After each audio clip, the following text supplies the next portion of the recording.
Maka penting diketahui Allah memberikan pesan kepada kita untuk istiqamah di jalan Allah. Ambil role model yang jelas, ambil keteladanan yang benar, lalu pelan-pelan praktekkan semampu kita. Jangan terburu-buru juga.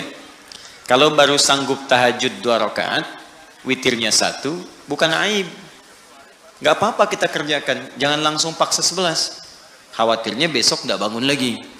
Ya, gak apa-apa 2 rakaat, witir 1, yang dibaca 3 kul, ya. 1 kul huwallah, 2 kul a'udzu birabbil falaq, witir kul a'udzu birabbin nas. Subuh 4:08, bangun 4:10, ini gak ada masalah. Nanti besoknya turunin lagi, 3:30 bangun, bacakan mulai yang agak panjang dikit. Besoknya lagi jam 3, naik pelan-pelan, ya, sampai bangun jam 2, terus tidur lagi, kan? Bangun jam 5. Pelan-pelan lah, pelan-pelan. Ya, ini juga begitu. Jangan langsung ambil pengen level yang tinggi, tidak, sedikit-sedikit, tapi bisa continue. Nah, kemudian yang paling menarik, Allah turunkan keterangan di Quran surah ke-41 Fussilat ayat 30. Tadi saya sampaikan sebelumnya, jika kita istiqamah di jalan Allah dengan yang tadi saya uraikan, maka Allah akan memberikan ma'an ghadaqa, limpahan yang sangat berlimpah tak terbatas. Ya, digambarkan, diilustrasikan dengan air. Air kan kalau melimpah itu, ghadaqa itu datang dengan melimpah. Ya, kayak air sungai yang deras gitu kan. Arusnya kencang, itu kan kalau arus kencang nggak mungkin selebar sedotan gitu kan, pasti banyak gitu ya. Nah, itu seperti itu limpahan rezeki yang kadang tak terbatas, sampai kita mengatakan dunia ini kecil ternyata. Nah, ada lagi yang hebat. Apa amalannya? Innalladzina qalu rabbunallahu tsumma istaqamu. Awas, kalimatnya sama-sama nih. Istiqamah, istiqamah. Istiqamah di jalan Allah ketika sudah Allah turunkan model kehidupan yang diikuti. Pakai inna, harfu nasbin wa taukidin tansibul isma wa tarfa'ul khabara mabniun 'alal fathi la mahalla lahu minal i'rabi. Paham? Tidak. Ya, kita ngaji dengan ilmu nahwunya. Inna harfu nasbin wa taukidin, huruf yang berfungsi menasabkan. Kalau menasabkan dalam kaidah gramatikal artinya menjadikan harakatnya itu mansub pakai fathah. Jelas? Fathah itu pembuka. Jadi kalau fathah masuk dalam kalimat pembuka di Al-Quran, kalau masuk ke sebuah kisah, ini menunjukkan cara menerjemahkannya. Kami buka kisah ini. Contoh, ini praktek bahasa ya. Quran surah ke-21 ayat 83.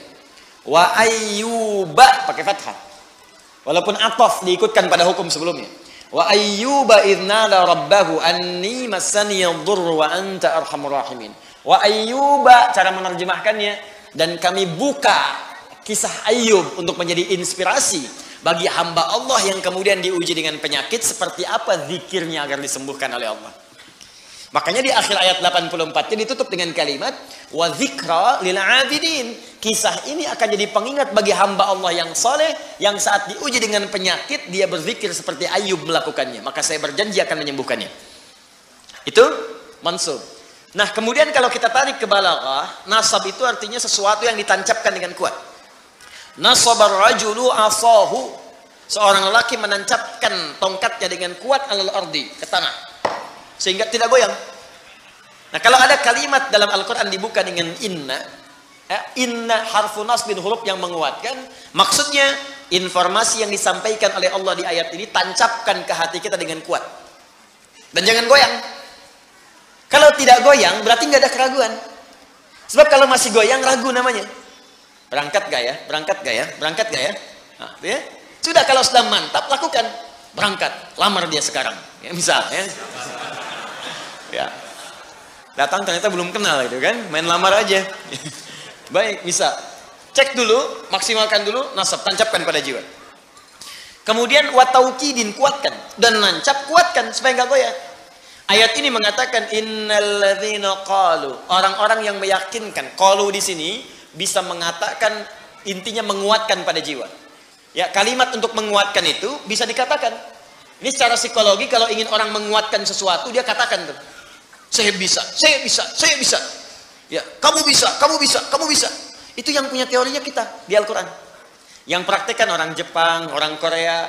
Ya, waktu ada benteng Takeshi itu kan, kamu bisa, ya, taklukkan Takeshi. Orang Korea itu kalau kecil-kecil dari TK, nyusul Jepang, disusul sampai sekarang. Jepang punya Honda, dia punya Hyundai.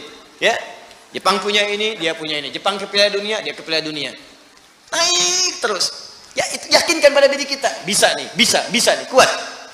Nah, jadi innalladzina qalu rabbunallah, orang-orang yang meyakinkan pada jiwanya dan tidak goyah, rabbunallah. Dalam setiap situasi dia bersandar kepada Allah. Dan kalimat yang disebutkan Rabb, kalimat rububiyah, yang merawat, memberikan kebutuhan, memaafkan kalau salah, mengampuni kalau dosa, menjaga, menyembuhkan kalau sakit, Rabb itu namanya. Makanya sering kalau kita berdoa menggunakan kalimat Rabb. Rabbana atina fid dunya, Rabbana zalamna, Rabbana la tu'akhidna in nasina. Memang itu yang diminta oleh Allah kalau kita sedang punya kesulitan. Turun Quran surah ke-7 ayat 172. Sejak dalam kandungan, kata Allah, tetapkan saya sebagai Tuhan. Kalau kamu yakin, nanti saat kamu butuh apapun, aku akan berikan.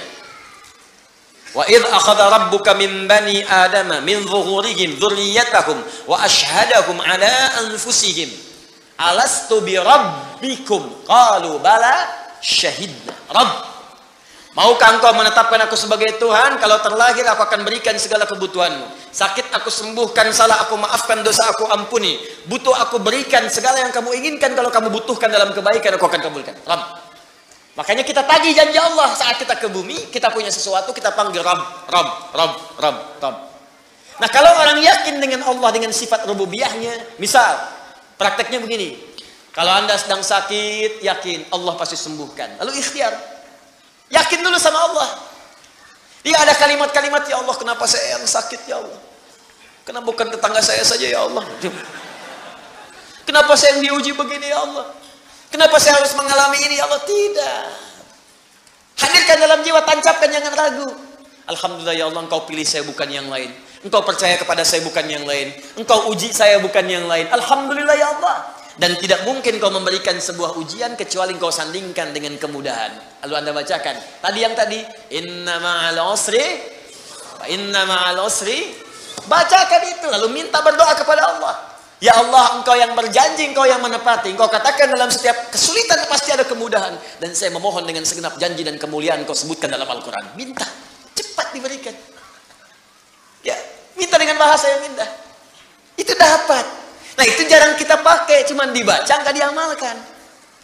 Kalau kita konsisten dengan itu, di pekerjaan ada kesulitan, pasti Allah mudahkan. Yakin saya. Jadi Allah itu bukan sekedar diucapkan, tapi dihadirkan, diikuti dalam jiwa. Bimbingannya, pedomannya, dirasakan mengawasi kita. Itu kalau orang sudah begitu, semua disandarkan kepada Allah, tawakalnya tinggi, disandingkan dengan ikhtiar yang positif. Pertama, dia nggak akan kecewa. Nggak ada gelisah dalam jiwanya. Saya tanya begini, Bapak Ibu ta'lim ke sini karena Allah atau karena Ustad? Ngaku. Allah. Ntar ustadznya nggak ada, ya. Nah, Allah.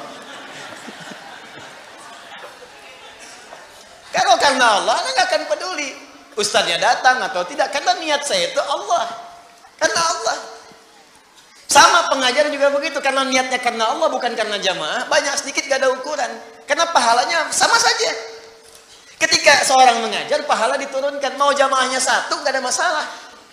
Makanya ada seorang syekh yang pernah saya kisahkan, jamaah banyak bludak. Satu kali yang hadir cuma 1-2 orang, tapi semangatnya nggak berkurang, menggebu-gebu, sampaikan dengan benar. Orang bingung, Syekh, kemarin banyak orang, Anda begitu, sekarang cuma 2, begitu juga. Apa Anda nggak kurang semangat cuma melihat 2 orang? Apa jawab Syekh ini? Saya ini kan mengajar karena Allah, Allah yang perintahkan. Saya nggak peduli mau datang atau tidak. Tetap saya akan berikan yang sama karena Allah yang perintahkan, bukan karena manusia yang hadir. Karena nggak akan kecewa. Ya, diminta Ustaz Adi nih, Ustaz Adi, tiba-tiba yang datang misalnya Ustaz Asep, ya, nggak ada masalah.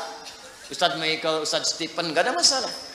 Ya, boleh jadi ada hikmah lain yang Allah inginkan di situ. Jelas ya? Nah, apa yang hebat diantaranya? Innalladzina qalu rabbuna Allah. Orang-orang yang tawakalnya kuat kepada Allah. Lillah, ikhtiar lillah. Cari kerja karena Allah. Nggak dapat hari ini, alhamdulillah Allah ridha. Yang penting ridha dengan ikhtiar saya. Ikhtiar itu menghadirkan rezeki, bukan pekerjaannya. Ingat ikhtiarnya, begitu ikhtiar keluar, rezeki akan diturunkan. Atau diakumulasikan pada puncak ikhtiar yang nanti kita dapatkan. Kemudian, perhatikan kalimatnya. Tatanazzalu alaihimul malaikah. Maka Allah akan menurunkan malaikat spesial untuk menjaga orang itu. InsyaAllah. Allah takhafu. Dijaga supaya nggak khawatir, nggak gelisah, tenang. Karena orang tawakal itu tenang. Enak.